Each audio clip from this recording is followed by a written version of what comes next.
ఇవన్నీ నెరవేరుతున్నాయి. మరి మాకు నెరవేరినప్పుడు మీకు కూడా నెరవేరియా? మీ ఆన్సర్ కావాలి, ఎస్ ఆర్ నో?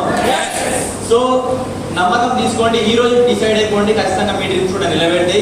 సో మేము వచ్చినప్పుడు మాకే డౌట్ వచ్చిండే, మాకే కాదు వస్తుందో, మేమే డైరెక్టర్ అయిదామో కామో అని.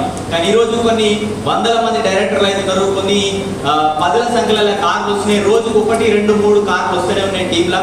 సో మీకు కూడా ఈ ఫ్యూచర్ ఉన్నది, ఖచ్చితంగా ఈ బిజినెస్ ఒక ఫ్యూచర్ బిజినెస్. ఇప్పటి కోసం ఆలోచన చేసి స్టార్ట్ చేయకండి, ఫ్యూచర్ కోసం ఆలోచన చేసి స్టార్ట్ చేయండి. ఎందుకంటే ఫ్యూచర్లో మీకు చేయడానికి రెడీగా ఉన్నా మీకు పని ఉండదు, మీకు పని ఉన్నా మీకు అనుకున్నంత ఇన్కమ్ ఉండదు. సో ఈ 2 విషయాలు గుర్తుపెట్టుకోండి, అర్థమవుతుందా? మీరు చేయడానికి రెడీ ఉన్నా మీకు పని ఉండదు, మీరు పని ఉన్నా కానీ మీకు అనుకున్నంత ఇన్కమ్ ఉండదు. ఈ 2 ఉండయి. కాబట్టి ఈరోజు ఈ బిజినెస్ ని సీరియస్గా చేయండి. సో ఫ్యూచర్ మనదే, direct selling they. So thank you so much. So ఈ 3 నెలల్లో మేము 5 లక్షల ఇన్కమ్ కి వెళ్ళబోతున్నాం, 5 లక్షల రూపాయలు ఇన్కమ్ తీసుకోబోతున్నాం.